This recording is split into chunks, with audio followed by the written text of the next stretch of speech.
Commodity 10 बजे 10 minute में आपका स्वागत है। शुरुआत कर लेते हैं एग्री मार्केट की 10 बड़ी खबरों के साथ। किस तरह का एक्शन कल दिखा था और आज किस तरह की शुरुआत हुई है। शुरुआत जीरे के साथ, जहां पर कल फिर से गिरावट दिखी, करीब 2% गिर गया था, 27,000 के नीचे आया। लेकिन आज जीरे की शुरुआत 1% की मजबूती के साथ हुआ है। मार्च का वायदा वापस से 27,000 के ऊपर आ चुका है। तो जीरे के लिए थोड़ी रिकवरी है, लोअर लेवल पर बाइंग आ रही है। लेकिन अभी भी जिस तरह के स्विंग के नंबर्स आ रहे हैं वो उससे यहां पर दबाव बन रहा है और गिरते बाजार में बड़े खरीदार यहां पर नहीं है, उससे जीरे में लगातार यहां पर गिरावट ही दिख रही है। जीरे के बाद अगली कमोडिटी की बात कर लेते हैं, वो है धनिया।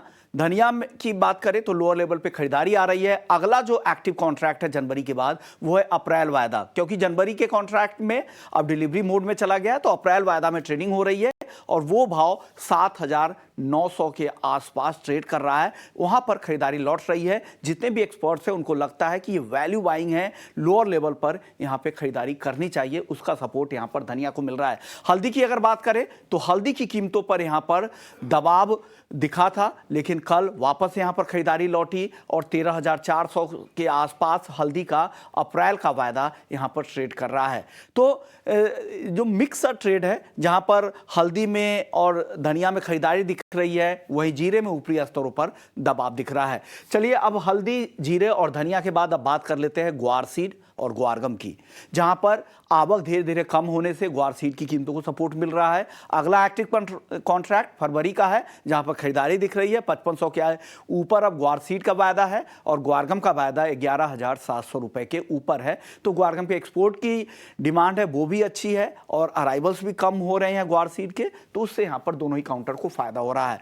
अब बात कर लेते हैं सनफ्लावर ऑयल की, जहां पर तेजी बढ़ी है। कैश सेटल्ड कॉन्ट्रैक्ट है एनसीडीएक्स का ये, लेकिन यहां पर लोगों का ओपन इंटरेस्ट अच्छा दिख रहा है, वॉल्यूम अच्छे दिख रहे हैं, जो पार्टिसिपेंट्स हैं उनकी संख्या यहां पर बढ़ी है और देखिए भाव में भी ठीक ठाक तेजी दिख रही है। अब सनफ्लावर के बाद कॉटन केक, जहां पर दायरे में कारोबार हो रहा है, कल हल्की तेजी दिखी थी। फरवरी का वायदा 2750 के आसपास और 2700 के करीब जो करंट मंथ का जनवरी का कॉन्ट्रैक्ट है वो ट्रेड कर रहा है।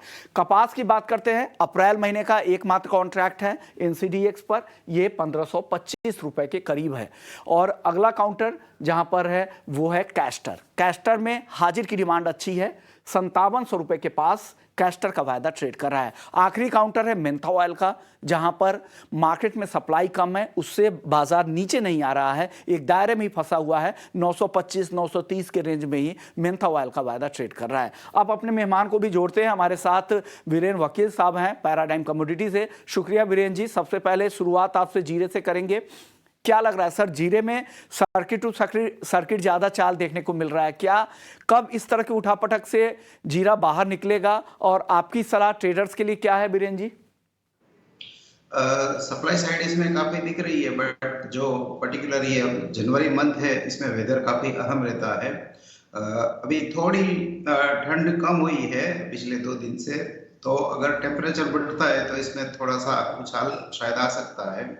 इसमें सप्लाई साइड की इफेक्टिव कोई दिक्कत नहीं है, बट जो पाइपलाइन खाली है इसलिए सेंटिमेंट नर्वस बना हुआ है। तो ये शायद 27,000 से 32,000 के दायरे में रहेगा मार्च।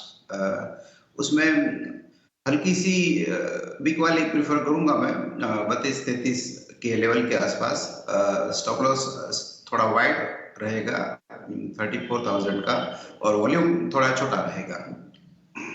तो बीरेन सर, ये आप जो कॉन्ट्रैक्ट की बात कर रहे थे, ये मार्च को वहां पर जाकर बेचना है, क्योंकि मार्च का वायदा तो अभी 27,000 के आसपास है, या फिर आप करंट मंथ के कॉन्ट्रैक्ट में तो अभी मुश्किल है? इसकी मार्च की वोलेटिलिटी की जो स्विंग है ना वो 7-8 हजार रुपया रहेगी, क्योंकि बेस कॉन्ट्रैक्ट बड़ा है। तो इसको परसेंटेज टर्म में अगर देखें तो 4-5% की स्विंग रही।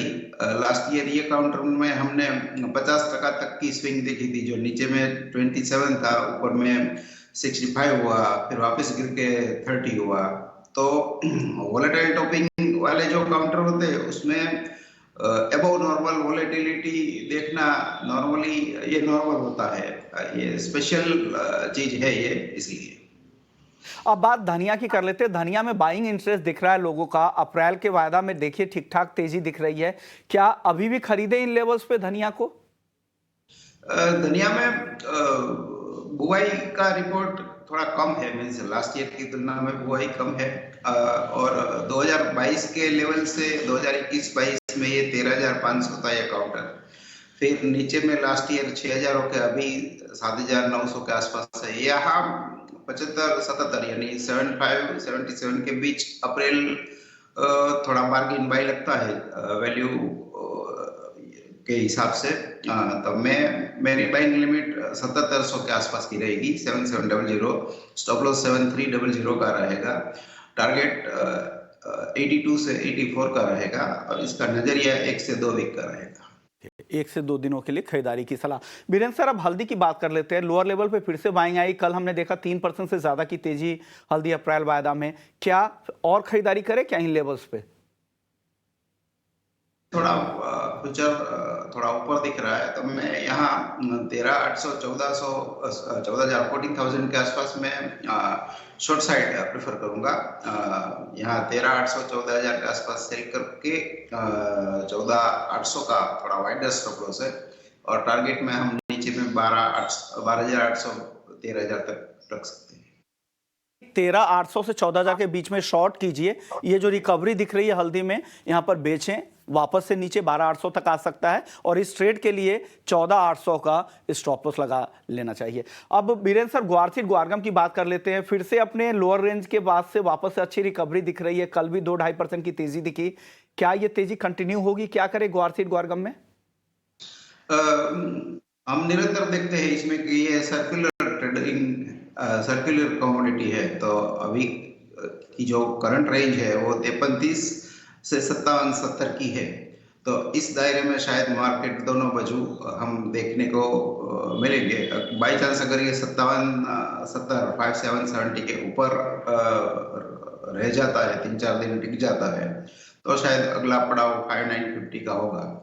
बट फिलहाल मैं ऐसा मानता हूं कि 5,750 के आसपास शॉर्ट किया जा सकता है, जिसमें स्टॉप लॉस 5,890 का, टारगेट हम नीचे में 5450, 5550 के बीच का रख सकते हैं। या तो थोड़ा रिस्की ट्रेड अगर करना है तो 55-20-30 के आसपास बाई किया जा सकता है। ये फिलहाल ये 200-250 रुपये के सीमित दायरे में रहेगा। का रेंज है, उस रेंज की या तो नीचे की तरफ आप खरीद लें या ऊपर में जाके बेचें। जिस तरह से आपकी ट्रेडिंग रणनीति है, जितना आप रिस्क ले सकते हैं उस हिसाब से आप ट्रेड कर सकते हैं। आप वेट करें ऊपर जाने का, जो लेवल्स बीरेंद्र जी बता रहे हैं वहां पर जाके बेचे। अब कपास आपकी फेवरेट कमोडिटी भी रही है, एनसीडीएक्स कपास अप्रैल वादा क्या करना चाहिए 1525 के आसपास, और कॉटन केक में भी बता दीजिएगा, कपास खली में भी बीरेंद्र जी। कपास खली में जो फरवरी कॉन्ट्रैक्ट है वो 2770 के आसपास शॉर्ट कर सकते हैं। यहाँ 2825 का स्टॉप लॉस होना चाहिए। डाउनसाइड ऑब्जेक्टिव 2660, 2670 रख सकते हैं। कपास में भी काउंटर थोड़ा कमजोर है, टेक्निकली 1539 ब्रीच हुआ है, तो यहाँ 1530-35 के आसपास 1530-35 के आसपास शॉर्ट किया जा सकता है। यहाँ स्टॉप लॉस 1555 यानी 1555 होगा। डाउनसाइड ऑब्जेक्टिव यहाँ 1490, 1490, 1510, 1505 का रख सकते हैं। यानी कपास और कपास खली दोनों बेचने की सलाह है, लेकिन बहुत ज्यादा एक बड़ा टारगेट नहीं दे रहे हैं, छोटे टारगेट के लिए यहाँ पर बेचे। अब नॉन एग्री की बात करते हैं बीरेंद्र जी। गोल्ड सिल्वर में बता दीजिए क्या करना चाहिए आज? गोल्ड 62,400 के आसपास यहाँ से हल्का 150-200 का बाउंस मिले तो वहाँ सेल करना चाहिए, क्योंकि थोड़ा थोड़ा मार्केट नीचे आ रहा है डॉलर की मजबूती के कारण, और इंटरेस्ट रेट कट की जो मार्च कट की उम्मीद थी वो भी थोड़ी पतली हो गई है। तो यहाँ 62,400 पे सेल करके 62,000 का लक्ष्य रख सकते हैं, 62,700 का स्टॉप लॉस रख सकते हैं। सर बहुत छोटा एक जवाब दे दीजिए, मेटल्स पे कोई पसंद है, कोई एक काउंटर आज के लिए? कॉपर करंट लेवल से भी शॉर्ट किया जा सकता है या हल्का से बाउंस पे शॉर्ट किया जा सकता है, 710-11 का टारगेट रख सकते हैं। ओके, यानी बाउंस बैक पे कॉपर शॉर्ट करे, नीचे 710 रुपए तक आ सकता है। शुक्रिया बीरेंद्र जी, आपने वक्त निकाला। लेकिन चलिए आज जाते जाते आपको बता दें कि हम किसानों के लिए खास पेशकश लेकर आ रहे हैं, जहां पर किसान अपनी बात, अपनी समस्याएं हमें वीडियो बना के जरिए, अपने खेत के जरिए भेज सकते हैं, और हमारे नंबर 9136934058 पर अपने वीडियो को आप व्हाट्सएप करें। हम अगले हफ्ते से मुनाफे की मंडी में हर दिन आपके वीडियो को दिखाएंगे, आपकी समस्याओं को पॉलिसी मेकर्स तक पहुंचाएंगे। आप अपना नाम, अपने तालुका का नाम और अपने जिले का और राज्य का नाम भेजें और साथ ही अपनी समस्याएं भेजें वीडियो बना के, और आपके सभी वीडियो को ईटी नाउ स्वदेश अगले हफ्ते से मुनाफे की मंडी में दिखाएगा। तो कमोडिटी 10 बजे